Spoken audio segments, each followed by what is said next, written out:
Bon, Philippe Parola. Voilà, Philippe Parola. Monsieur Comte-Sponville, moi, je partage son constat. Après, sur les responsabilités des uns et des autres, on peut en discuter. Mais effectivement, puis je respecte la peur des gens. Alors, est-ce qu'elle est entretenue? Est-ce qu'elle est normale? Enfin, c'est normal hein, d'avoir peur de la maladie. Ensuite, la faute à qui? La faute aux médias, j'en sais rien. Les médias sont un relais. La peur est également aussi une façon de manipuler. Je ne dis pas, bien sûr, que le gouvernement manipule la peur. Attention, mais vous savez, qui fait quoi? Il faudra plusieurs mois, voire plusieurs années, pour que des sociologues, des philosophes se retournent et disent, tiens, qu'est-ce qui s'est passé? Pourquoi on en est arrivé là? Sur le côté anxiogène, attention, c'est normal d'avoir peur. Mais c'est vrai que, vous savez, il y a eu le confinement, on a tous des expériences familiales. Moi, j'ai un biais, je passe ma vie à l'hôpital. Enfin, j'ai des parents qui regardent la télé.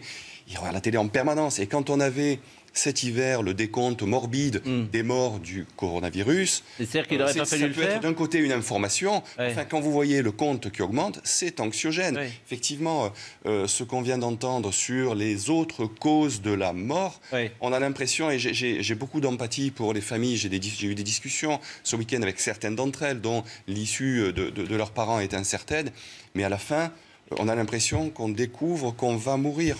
Et mourir mais ça, c'est inaudible. C'est inaudible de dire à une famille, vous savez, vous allez peut-être... C'est inaudible. Bon, vous parlez justement des cas. Alors, il ne faut pas minimiser l'approche des gens. Ils sont conscients de ça. D'accord. Les cas, ça m'intéresse. Le bilan au 7 septembre. Alors, il y a 42 000, par exemple, 673 cas confirmés. Et il y a plus 4 203 cas confirmés en 24 heures. Moi, je voulais vraiment savoir que vous nous commentiez ce matin tous ces chiffres-là. Avant, on ne testait pas.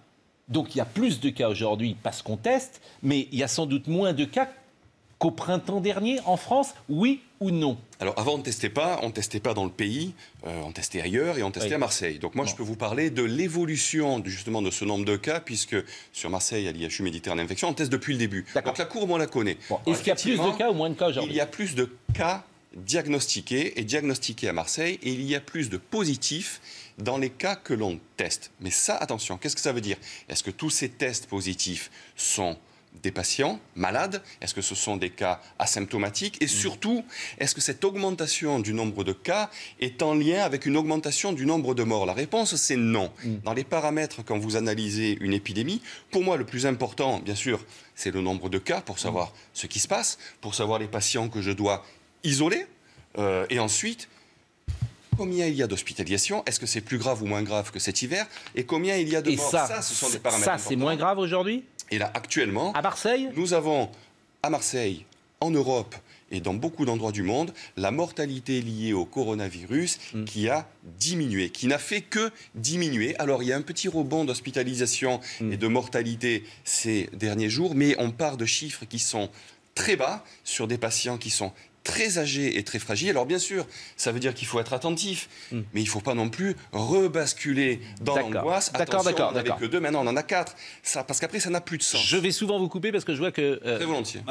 Moi, j'aime bien des réponses très très courtes et forcément, bon, on n'est pas là pendant 10 heures. Mais comment dire, on va voir le sujet de Marseille qui m'intéresse avec Ariane. Ah oui, le virus, il a muté ou pas?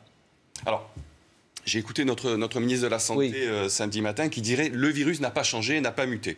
Je suis toujours perplexe face à ce type d'intervention. Vous savez, ce qui est important à Marseille, et pardon, je vais prendre 30 secondes, mais nous avons les données. Ce qui fait notre force, c'est que nous avons les datas. Plus de 1000 génomes. Ce que je peux vous dire, et je pense que Didier l'expliquera dans sa vidéo aujourd'hui hebdomadaire sur YouTube, c'est que oui, le virus change.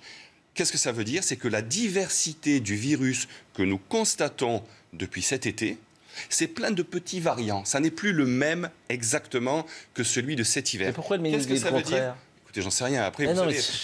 On en revient toujours aux mêmes choses. Moi, il est ministre, mais oui, mais c'est ça qui est fascinant. Et vous savez, il a tenu également des propos sur le traitement, sur l'hydroxychloroquine, qui ne marche pas alors que ça marche, alors que des tas de pays à travers le monde, à qui, soit dit en passant, nous donnons des leçons, ont une mortalité beaucoup plus faible que ce que nous avons là.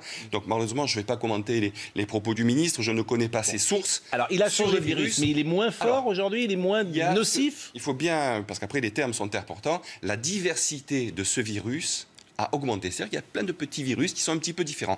Qu'est-ce que ça veut dire? Est-ce que ça veut dire qu'il est moins pathogène? Est-ce que ça veut dire qu'il va moins tuer de gens? Pour l'instant, ça, on n'en sait rien. On observe, on regarde, et vous savez, avant d'interpréter ou de prédire, je vois beaucoup de collègues parfois qui font la boule de cristal, moi je regarde, et donc ce que nous regardons, c'est que pour l'instant, il commence à changer, on verra ce que ça implique. Marseille, voyons le sujet d'Ariane Pollard. 300, c'est le nombre de places en réanimation dans le département des Bouches-du-Rhône. Parmi elles, 70 sont réservées au Covid. Et dans ces lits sacralisés Covid, la pression augmente. 9 sur 10 sont déjà occupés. Nous, bien sûr, on peut faire encore beaucoup plus de lits de Covid. Mais ça va être de la déprogrammation et ça va être aux dépens des autres activités. Contrairement à mars et avril, les hôpitaux des Bouches-du-Rhône sont en effet largement occupés par les accidents, les traumatismes et les blessés de la route. On a des réanimations qui sont extrêmement tendues d'une façon générale par des patients non Covid. Et si s'ajoutent des patients Covid, là, on risque de se retrouver dans une situation de blocage. Par exemple, l'hôpital nord de Marseille accueille actuellement 7 patients Covid en réanimation. Un chiffre encore loin des 80 lors du pic de l'épidémie, mais qui augmente semaine après semaine. Pour préserver l'équilibre dans les hôpitaux, les autorités appellent donc au maintien des gestes barrières. Quelle est, selon vous, la situation à Marseille en réanimation ? Alors, je ne vais pas parler à la place de mes collègues réanimateurs, mais avec qui je suis en lien. Vous savez, j'ai échangé dimanche soir, puisque je travaillais ce week-end, avec mes collègues réanimateurs.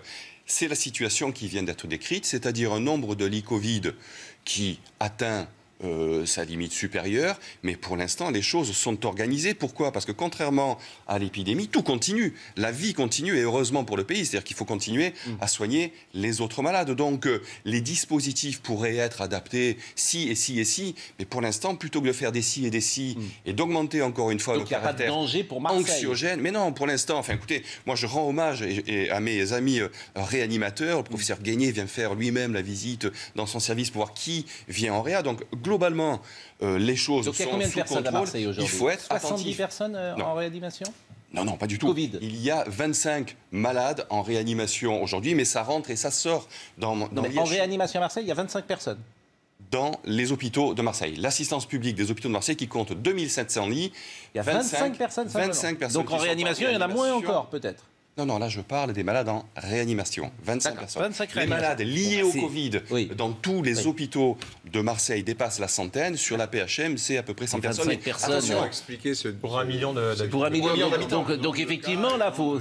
Alors, il y a quelque chose effectivement qui est marquant, c'est qu'on a beaucoup de cas, beaucoup de circulation de virus. Oui. Et si on revient aux chiffres, la proportion de cas hospitalisés, de cas sévères et de cas en réanimation est bien inférieure. C'est-à-dire que là, si vous me dites, moi, bon, je suis jamais angoissé, mais là, est-ce que je suis inquiet ? Je pense qu'on est docteur, il ne faut pas être inquiet. Il faut mesurer ses propos quand on fait des alertes. Il faut se préparer, être attentif, ne pas être inquiet et se préparer. Là, pour l'instant, les réanimateurs font un travail extraordinaire. D'accord. Ces 25 personnes ont quel âge ? Ce sont essentiellement des patients qui sont âgés. Ils peuvent avoir des cas d'exception. Vous savez, l'IHU Méditerranée Infection a 75 lits. Tous les lits sont dédiés au Covid. Mais j'ai 25 entrées-sorties tous les jours. J'ai des mamies de 97 ans. Mais les 25 là qui sont en réanimation, ce sont ou ce qu'on appelle comorbidité ou des gens âgés. Il n'y a pas de gens... Bien sûr, il peut y avoir une... Non, mais est-ce qu'il y a quelqu'un de 20 ans ou 25 ans ? Il peut y avoir une exception. Je ne peux pas parler à la place de mes collègues réanimateurs, mais les patients qui me prennent, et c'est d'ailleurs très intéressant, c'est-à-dire qu'on prend en réanimation des patients qui sont très âgés et on les sauve. Ça ne se faisait pas dans d'autres maladies il y a 10 ans. Et ils sont soignés comment, ces gens qui sont en réa aujourd'hui ? À Marseille. Les techniques de réanimation, encore une fois, je ne suis pas réanimateur, moi je travaille avec les réanimations pour poser l'indication du passage en réanimation. En fait, ma question, c'est est-ce que les médicaments ont changé depuis 6 mois ? C'était ça. Est-ce que l'hydroxychloroquine, là, elle ne marche plus en réanimation ? Non, là aussi, vous savez, il y a deux choses. Et là, pardon, je vais encore prendre 2 minutes. Mais sur l'hydroxychloroquine et son association avec l'azithromycine, il y a une revue dans l'American Journal of Medicine qui vient de sortir, qui a fait le point. Son intérêt dans ce traitement, c'est de traiter au plus tôt. Oui. C'est sûr. Il y a eu beaucoup de batailles. On l'a dit 50 fois. Mais en même temps, si vous traitez tout le monde est guéri quand on est... Non, c'est pas vrai, parce qu'en plus, il faut regarder effectivement quelqu'un qui est jeune, qui a 25 ans, a un peu plus de chances de guérir. N'oublions pas pourquoi on utilise l'hydroxychloroquine et l'azithromycine. Ça tue le virus, aux doses auxquelles on utilise ces médicaments. Ça diminue la durée de portage viral, donc ça a un effet en santé publique. Au lieu de porter le virus pendant 15 jours... Mais attendez, un dernier point, c'est immunomodulateur. Ça, c'est contre la tempête immunologique qui se passe en réa. Et troisième point, il y a un effet je n'ai pas le temps de le détailler, mais sur la prévention des thromboses et des embolies pulmonaires. On a découvert dans cette maladie que beaucoup de gens et de personnes fragiles sont morts de ça. C'est pour ça que nous l'utilisons, c'est pour ça que des tas de pays à travers le monde l'utilisent. Ensuite, en réanimation, il y a d'autres armes, les corticoïdes notamment, et nous l'utilisons bien sûr avec nos amis. Évidemment, vous pouvez poser des questions et autour de la table et intervenir. Simplement, je voulais un peu chapitrer ça. On a vu Marseille, je voulais qu'on voit cette affaire de circulation du virus. Et je voulais évidemment votre avis. Voyez le sujet de Valentine Leboeuf. Le virus circule très activement dans notre pays. 7 nouveaux départements ont été placés en zone rouge. La Corse du Sud, la Haute-Corse, la Côte d'Or, le Bas-Rhin, le Nord, la Seine-Maritime et la Réunion. Ce sont donc au total 28 départements français qui sont concernés par ce niveau d'alerte maximale. Il y a eu des cas importés, un peu moins, mais début juillet, avant les mesures dans les aéroports, il y a eu beaucoup de cas importés. Et le troisième, c'est les mouvements de population liés aux vacances. Et d'ailleurs, quand on regarde un petit peu les départements rouges, ça correspond souvent à des zones touristiques. Dans les départements placés en zone rouge, les préfets peuvent appliquer davantage de restrictions. Dans le Nord, par exemple, aucune dérogation ne sera accordée pour l'organisation d'un événement de plus de 5000 personnes. Les cinémas et les salles de spectacle doivent respecter la distance minimum d'un siège entre 2 groupes de personnes. Enfin, les bars et restaurants sont désormais fermés après minuit 30. Certains professionnels de santé se veulent rassurants. La plupart des nouveaux cas seraient des jeunes asymptomatiques. Ils insistent néanmoins sur l'importance de porter le masque et respecter les gestes barrières. Mais cette affaire de circulation de virus et de zone rouge, on a changé les indicateurs. C'est-à-dire qu'au printemps, on mettait les zones rouges en fonction des réanimations et des hospitalisations. Et aujourd'hui, on met les zones rouges en fonction des cas qui sont dépistés. Donc effectivement... C'est pas forcément illogique, si. Je vous pose la question. Les deux indicateurs sont intéressants. Après, c'est l'interprétation qu'on en fait et surtout après ce que ça devient dans les médias et dans la population. Pour nous, les indicateurs les plus importants, c'est la gravité, l'hospitalisation et la mortalité. Ensuite, la circulation du virus, là aussi, c'est très intéressant. On a vu, il y a un petit bémol mais dans ce reportage, après 2 mois où le virus est arrêté, en mai-juin, comme tous les coronavirus, d'ailleurs, que l'on connaît, il y en a 4 en France. Ensuite, c'est revenu avec les mouvements nord-sud, puis les jeunes, puis maintenant les personnes un peu moins jeunes, et puis finalement tout le monde avec une gravité qui est moindre. Donc ça, c'est ce qu'on... les mouvements nord-sud? Vous savez, les voyages du sud vers le nord, et que ce soit des populations, les touristes, les personnes étrangères originaires de l'étranger qui viennent, les voyageurs. Alors on a eu du confinement, mais enfin les gens ont continué à un petit peu voyager, notamment en Méditerranée. D'ailleurs, nous, les premiers cas d'importation, quand ça a recommencé, c'était plutôt des cas importés liés au voyage début juillet. Puis ensuite, ça se diffuse chez les jeunes, plutôt de façon asymptomatique et sans gravité. Et maintenant, c'est un peu tout le monde, avec encore une fois, une gravité qui est moindre. Ça, est-ce qu'on peut l'empêcher ? On peut empêcher la circulation ou l'infection à titre individuel. On peut protéger les soignants. Ça, c'était essentiel. On a manqué de masques en mars-avril. On peut empêcher qu'un malade contagieux transmette son virus. Ensuite, est-ce qu'on va empêcher ça par des mesures ponctuelles? Le confinement, la fermeture de tel ou tel établissement, à titre individuel, oui. C'est sûr, si vous allez... Un groupe de jeunes qui va dans une boîte de nuit aura plus de chances de se contaminer. Est-ce que ça va changer quelque chose à l'échelle collective de l'évolution de cette épidémie? Personne ne le sait. Vous savez, l'intervention humaine dans l'évolution d'une épidémie, dans sa saisonnalité, on ne sait pas comment ça va marcher. C'est magnifique. Je veux dire, d'entendre tout ça, c'est absolument... C'est-à-dire qu'on monte un barnum et absolument, et on ne sait pas. C'est-à-dire qu'on ne sait pas. C'est toujours facile à dire. C'est facile à dire. Moi, j'écoute un médecin. Moi non plus, mais si les pouvoirs publics disaient... Bon, on n'y peut rien, l'intervention humaine dans le virus... c'est ça le courage. N'a pas grande... c'est ça le courage, Laurent Geoffrin. Il serait renversé, probablement. Mais c'est ce que je vous ai dit tout à l'heure. Je vous ai dit tout à l'heure, c'est le public qui décide. C'est l'opinion publique qui décide. Oui, enfin, les mêmes mesures sont prises dans des pays où l'opinion publique compte moins. Donc, mais par exemple, la Suède, j'arrive jamais à comprendre... Non, mais la Suède, j'arrive jamais... Là aussi, j'ai des infos contradictoires. La Suède, est-ce que c'est mieux que chez nous ou pas à l'arrivée? J'en sais rien, il faudra du recul. Non, mais c'est vrai, il faudra du recul pour savoir et pour comparer les mesures. Mais les mesures, qu'elles soient de confinement, qu'elles soient de proposer un masque à l'extérieur, elles ont une explication qui est parfois sanitaire, un soutien, enfin une justification ou pas qui est sanitaire, et puis après il y a les éléments politiques. Au bout d'un moment de dire on porte un masque à l'extérieur pour tout le monde, bon, il n'y a aucune preuve que ça a protégé qui que ce soit. Ça peut protéger quelqu'un à titre individuel, mais il peut y avoir un effet politique. Calmer les gens, rassurer ceux qui sont inquiets, peut-être augmenter, faire que le pays se remet en route.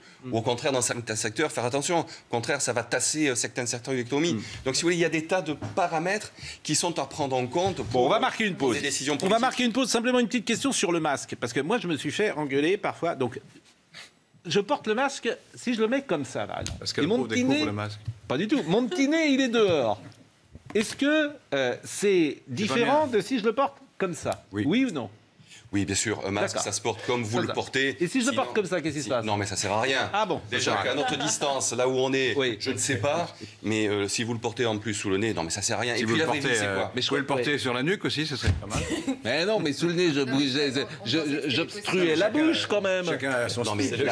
Non, mais ce que je crois, comment? Non, mais vous respirez également. Vous allez respirer sur votre micro. Ah oui. Vous allez toucher. Vous savez, on parle du. Ah oui, mais masque, à ce moment-là, c'est pour moi. Non, je ne peux pas transmettre. Oui, mais qu'est-ce qui va se passer, votre masque? Soit vous êtes remarquable et votre masque, vous le changez toutes les demi-journées, une fois qu'il est bien propre. Soit vous faites comme ce que vous avez vu, je ne parle pas de nous, mais ce que vous avez vu, c'est-à-dire on a le même masque, qu'on met bien en boule, dans la poche, et puis quand on va rentrer dans le supermarché, on le reprend vite, puis on le lance dans la boîte à gants, puis on le reprend. La vraie vie, c'est ça. Non, mais à la fin, pour quelqu'un qui était porteur du virus, à la fin, vous aurez une boule de masque pleine de virus qui va toucher des surfaces. Et il ne faut pas oublier que la contamination des virus respiratoires, c'est bien sûr la respiration, mais c'est également les mains. Et donc, il ne faut pas oublier de se laver les mains. Bravo, vous avez ici des solutions hydroalcooliques partout, il faut continuer. C'est essentiel. L'un sans l'autre. C'est plus par les mains que par la respiration, les aérosols ou le virus qui se baladerait dans l'air. C'est les deux. Non, mais après, il faut... Ah oui, c'est les deux. Non, mais c'est les deux et c'est important. Et j'en reviens... qui était contaminé par un seul type qui... Non, mais j'en reviens où... Là, qu'est-ce qui est démontré pour les masques? Ça a été démontré dans certaines maladies, c'est pour les soignants. Les soignants, il faut les masques. Les malades, il faut les masques. Dans la population générale, vous voulez vous protéger, vous serez un peu plus protégé par un masque. Après, à l'échelle globale, est-ce que le masque à l'extérieur va changer quelque chose? Je crois que ça rien. Il y a une raison, on a le temps. Il y a une raison pour laquelle les pouvoirs publics ont imposé le masque à tout le monde, c'est qu'avant, ils ne l'avaient pas fait et que beaucoup de gens, alors, parfois des jeunes, considéraient que du coup, on pouvait s'abstraire des gestes barrières. Oui, enfin, c'est le président de la République qui, le 14 juillet, l'a décidé parce qu'il y avait une pression, même lui n'imaginait pas le faire. Allez, on va marquer une pause. On va marquer une pause. Que me dit-on? Philippe Parola est avec nous. Vous connaissez le principe de notre émission. C'est vrai qu'on réagit sur l'actualité telle qu'elle arrive et M. Callustyon a pu intervenir. Donc on va poursuivre évidemment avec vous sur toutes les questions. Alors vous nous avez dit le virus, il a changé. Ça, je retiens ça. Plus variable. Plus de variabilité, il a changé. Il a changé, il est un peu moins virulent. C'est les conséquences de ce changement qu'on ne connaît pas. Voilà. Alors maintenant, est-ce qu'on isole trop? C'était une question qu'on peut se poser. Vous voyez le sujet de Pierre-Henri Holderbaum et vous me donnez votre avis. Les cas positifs à la Covid-19 sont-ils trop isolés? Une étude américaine de l'université d'Harvard relance le débat. Isoler les positifs, il faut les isoler 14 jours, ça c'est sûr. On n'isole pas trop, c'est un peu embêtant pour les libertés, mais du point de vue virologique, il vaut mieux isoler plus que isoler moins. L'étude remet en question les précisions du test PCR, car il indique uniquement si le patient est positif ou négatif et ne permet pas de donner la charge virale. L'idéal serait d'avoir des tests qui quantifient réellement. Ensuite, l'autre problème, c'est que la charge virale, quand on a une charge virale importante, c'est sûr qu'on peut davantage être contagieux, mais il y a des facteurs personnels qui peuvent intervenir. On ne pourra jamais avoir la certitude de la contagiosité ou non de telle ou telle personne. Pour l'étude, la charge virale est un critère important afin de savoir si la personne positive représente un danger pour les individus qui l'entourent. Pourtant, si la majorité des personnes contaminées ne portent qu'une petite quantité du virus, la contagion reste tout de même possible.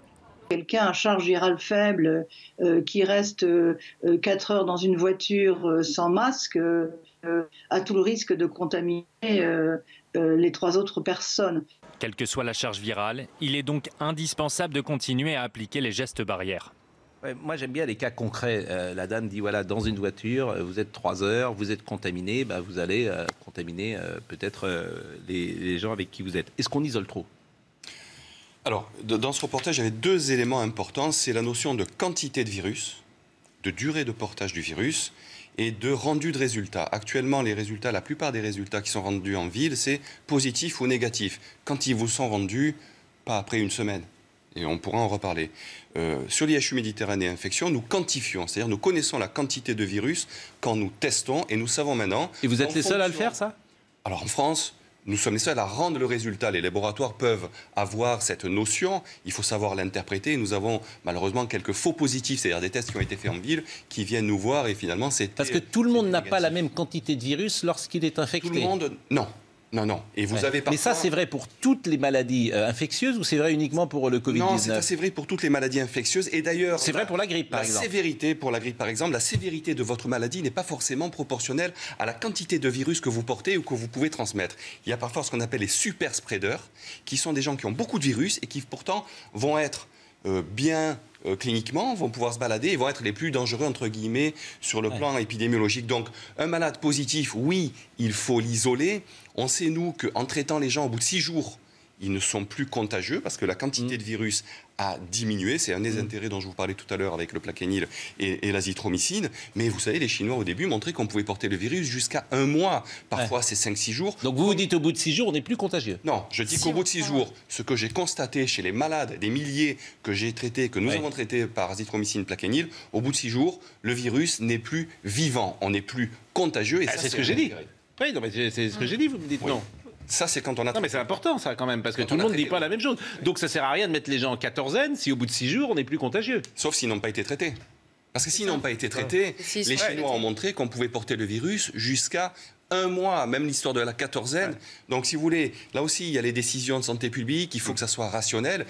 La seule façon de dire, vous pouvez ne pas isoler quelqu'un, c'est s'il n'a plus de virus à l'heure actuelle, ou si vous avez les moyens, comme chez nous, de dire telle quantité, où nous sommes à tel seuil, le virus n'est plus contagieux. Mais sachez que je vous laisse parler, hein, vous allez encore dire que je parle trop. Non, pas du tout. Ah non, j'essaye de poser des questions. Simplement, il n'y a pas de rapport entre la charge du virus dans l'organisme et la maladie telle qu'on la développe. C'est ça aussi que je retiens. C'est-à-dire que vous pouvez avoir beaucoup de virus et être en pleine forme, et avoir peu de virus et être complètement cuit.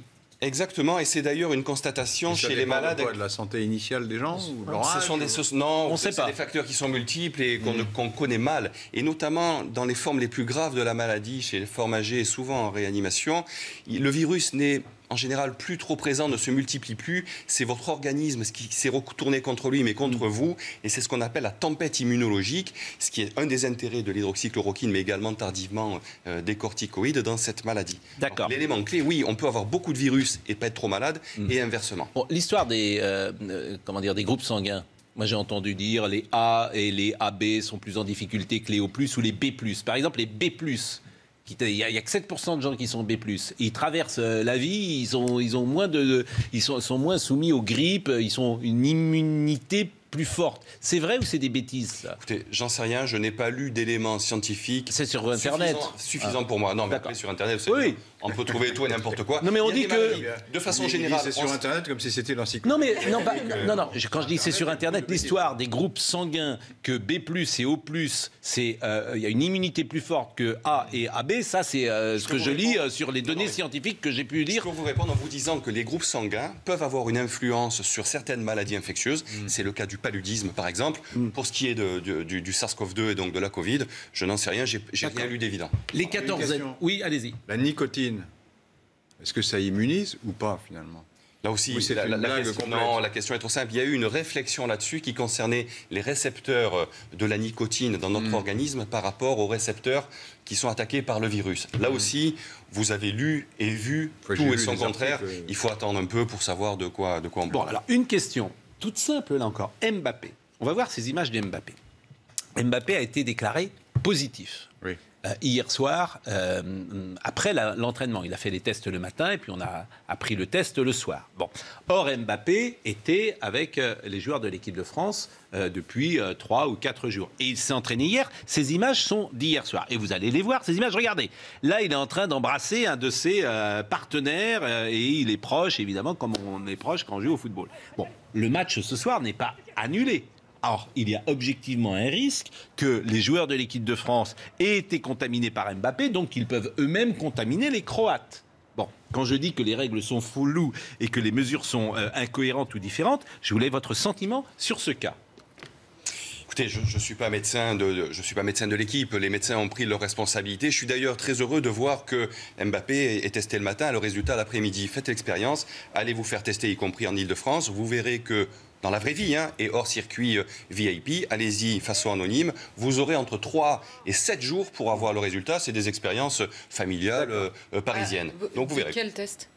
Le test Covid, NASA, la détection du virus. Moi, ça a été Ce qui veut dire que si rapide, vous êtes positif, vous allez continuer à circuler, à vous gambader pendant 3 à 5 jours. Je ferme la parenthèse. C'est un enjeu, puisque soi-disant, tout va bien, on fait des millions de tests. Est-ce que Mbappé, est-ce que les joueurs de Croates, en l'occurrence, sont susceptibles d'être contaminés par des joueurs français, eux-mêmes contaminés par Mbappé? Je ne sais pas, j'imagine, j'en sais rien. Est-ce qu'ils ont tous été testés? Après, s'ils sont tous négatifs au jour J, ça veut dire qu'ils ne sont pas contagieux. Est-ce qu'ils ont été testés? Est-ce qu'ils ont de résultats? Après, les médecins ont pris leur décision. Mais par contre, je fais une analogie. Faites la même histoire dans un restaurant ou dans un bar. Vous savez, je ne suis pas un spécialiste de l'économie, mais enfin, j'ai bien compris qu'il y avait des difficultés. Je ne sais pas si la même décision aurait été prise si vous avez un serveur qui est testé positif dans un restaurant, dans une administration. Je ne sais pas si la même décision aurait été prise. C'est pas à moi de le dire, mais bon, on a tous nos expériences et vous connaissez la réponse. Je suis d'accord avec vous. Je le répète, à partir du moment où vous dites qu'il y a des cas particuliers, il faut adapter la législation aux cas particuliers, vous aurez immédiatement des gens, un peu comme vous, qui vont dire c'est pas cohérent parce que c'est pas pareil à tel endroit et à tel endroit. Non, mais ce qu'il faudrait dire... Si vous faites une mesure unique pour tout le monde, on va vous dire, mais vous ne tenez pas compte des situations particulières. Vous oscillez entre les deux positions en permanence. Non, mais attendez, là c'est de la pure sophistique ce que vous nous faites là. Mais si, adapter des cas particuliers, ne pas donner une leçon générale, c'est une bonne chose. Maintenant, là, on vous donne un exemple entre le bar ou le restaurant ou une administration qui est absolument similaire. Donc, il y a une différence de traitement par rapport aux personnes qui sont en jeu et non pas par rapport aux situations. Voyons justement les boîtes de nuit. Comment ça se passe? Parce que les boîtes de nuit sont fermées, mais toutes les bars se transforment en discothèques. Et je dis aussi le paradoxe. Évidemment, il n'y a pas de clients autour de cette table, mais les boîtes libertines sont ouvertes en France. Les boîtes libertines sont ouvertes. Il y en a moins. Il y en a moins, mais elles sont ouvertes. Donc l'incohérence... C'est une minorité. Certes, mais les gestes barrières n'y sont pas respectés, me semble-t-il. Donc les boîtes de nuit sont fermées. Et on va voir ce sujet de Vincent Farandès sur les bars de nuit qui se transforment en boîtes de nuit désormais, et notamment dans Paris. Regardez. Sur ces images tournées ce week-end, plusieurs dizaines de personnes sont réunies sur la piste de danse d'une boîte de nuit parisienne. Les règles de distanciation ne semblent pas respectées. Peu de masques sont portés. Je me suis attelé au maximum à respecter et à rentrer dans toutes les cases qui nous sont imposées. Je pense, n'ayant pas été blâmé par les services de police, avoir plutôt réussi à ma mission. Nous avons un certain seuil de puissance sonore que nous pouvons atteindre afin que les gens ne puissent pas danser avec 22 affiches. Merci de respecter 1 mètre de distance entre chaque table et merci de porter un masque pour tous dans tout l'établissement.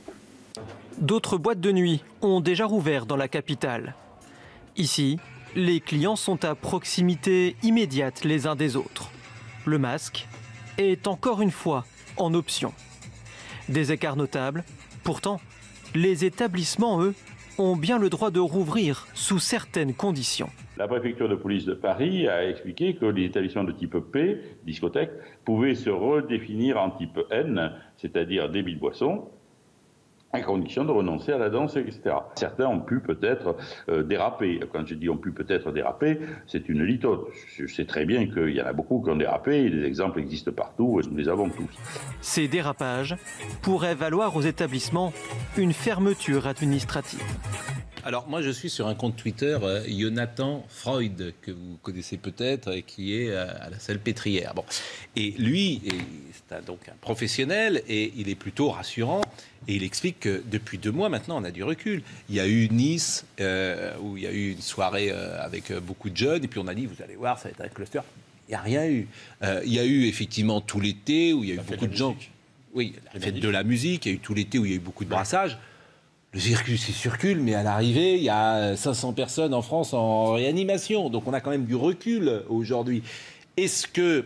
Et on voit également tous ces endroits dans Paris où les gens font la fête, ne respectent pas forcément les gestes barrières, etc. Et j'ai envie de dire, avec un peu de provocation, il ne se passe pas grand-chose. il ne se passe pas grand-chose depuis le déconfinement.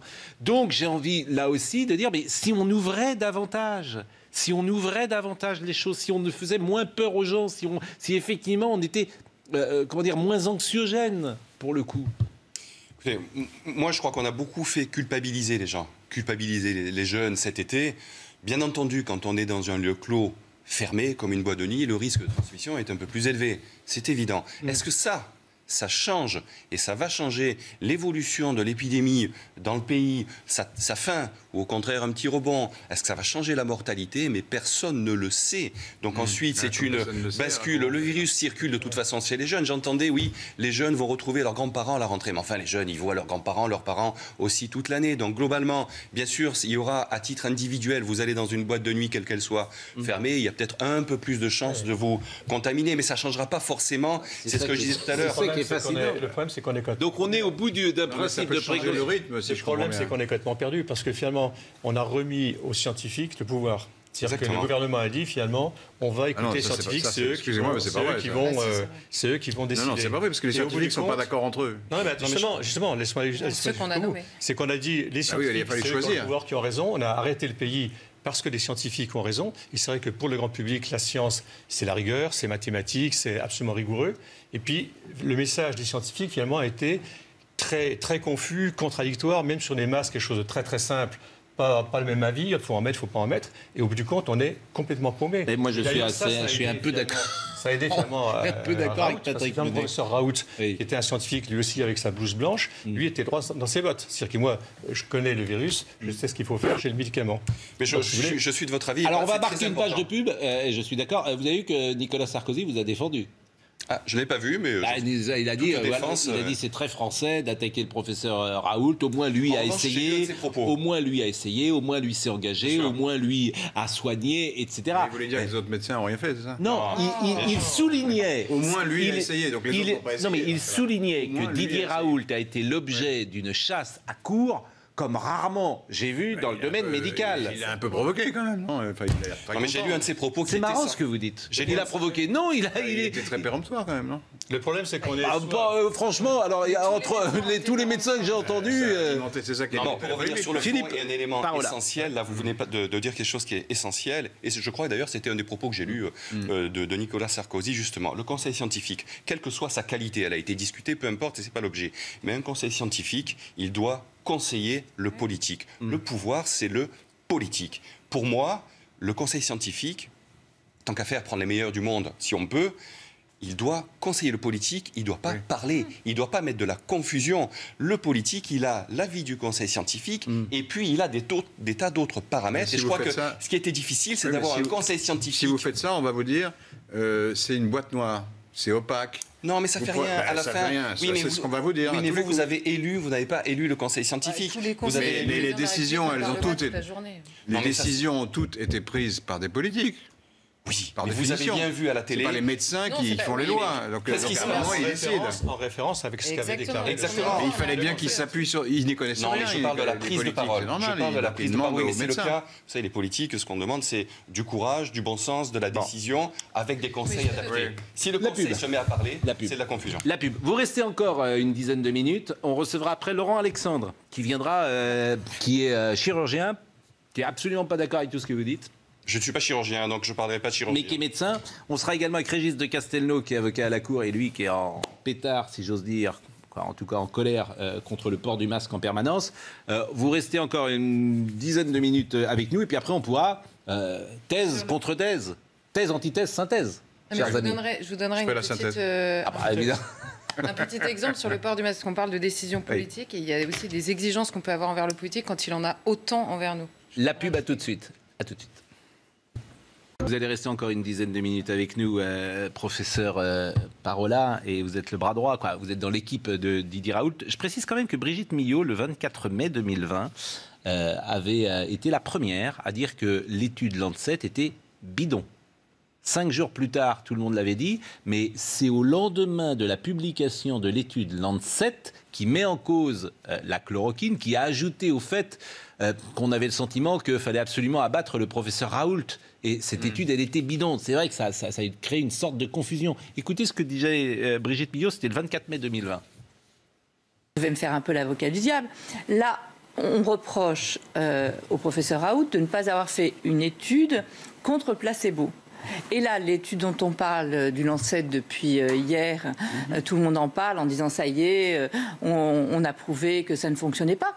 C'est pas du tout une étude contre placebo non plus. Là, c'est une étude observationnelle faite à partir de registres chez les personnes hospitalisées.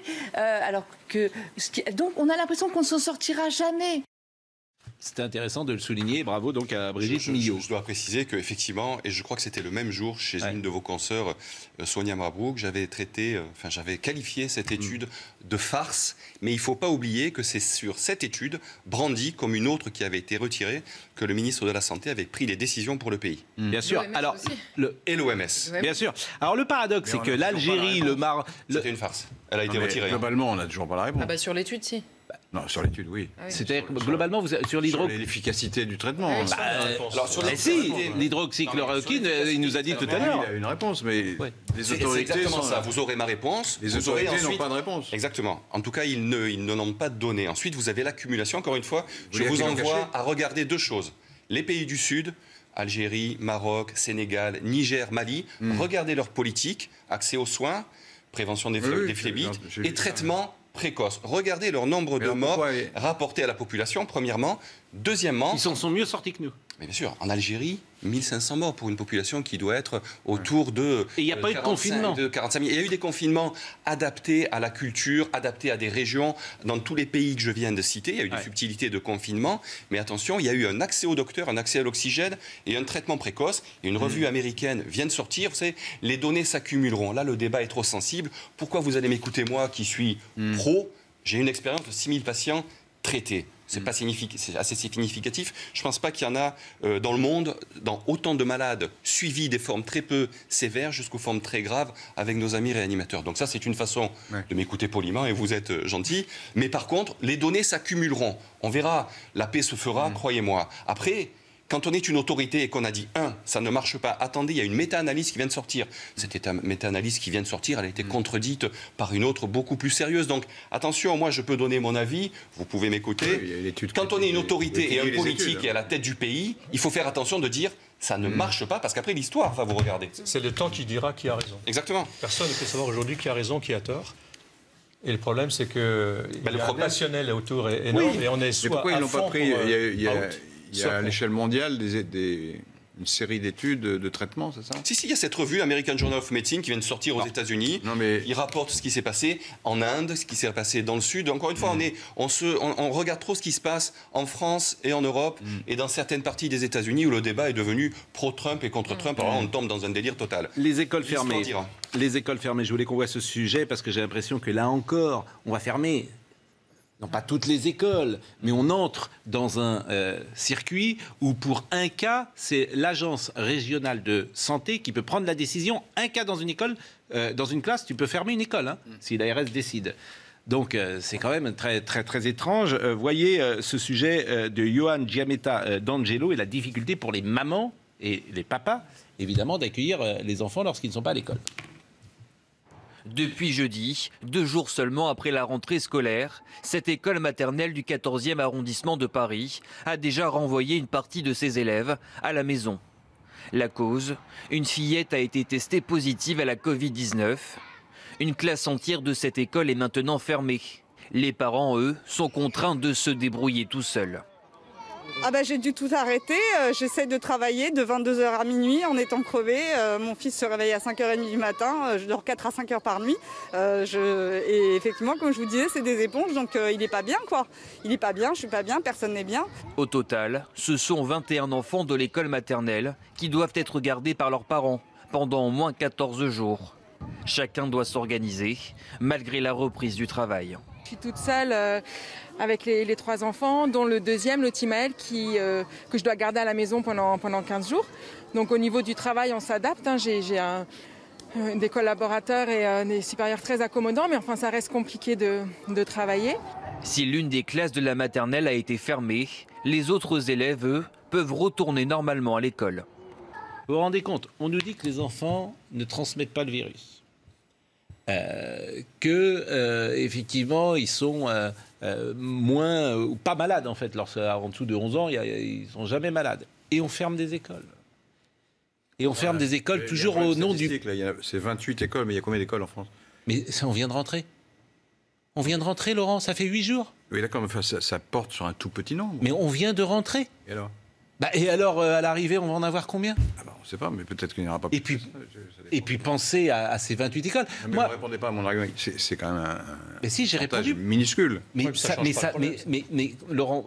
S'il y avait la moitié des écoles fermées, ça changerait le problème. Mais sauf que ça va ne faire qu'empirer. C'est le principe, en fait. C'est un vrai... Moi, franchement, moi, je trouve ça effrayant, donc je le dis tous les matins. Je trouve ça effrayant, cette situation. Oui, mais donc, s'il y a des cas dans l'école... Mais quand je dis ça... Attendez, c'est pas moi qui... D'ailleurs, quand je dis je suis effrayant, je trouve ça effrayant, c'est parce que j'entends les parents d'élèves sur le dos qui vous disent que vous êtes en train de mettre en danger c'est ça. Et c'est ce que je vous dis, c'est les parents. C'est ce que je vous dis. C'est-à-dire que vous avez créé un climat... Ils n'ont pas forcément tort de dire ça, les parents. Mais vous avez créé un climat mortifère. C'est qu'ils vous diront la même chose pour la grippe l'année prochaine. Si c'est votre enfant à vous, vous faites quoi, vous? Ah, mais moi, je l'envoie. Moi, je le laisse, mais alors... Ah, mais moi, je l'envoie, je vous assure, mais mon enfant, je l'envoie, mais il n'y a aucun souci. Et s'il attrape? Oui, mais ça va être vrai pour l'entreprise. Eh bien, il l'attrapera. Qu'est-ce que vous voulez que je dise, Laurent? Il y a deux parties dans la question. Monsieur Parola. Je ne vais pas parler en théorie. Et qu'est-ce que vous en pensez, vous? Écoutez, ma fille a 8 ans est à l'école. Donc, voilà. vous savez, je suis concerné à la sortie de professionnel. Non, mais je vous explique.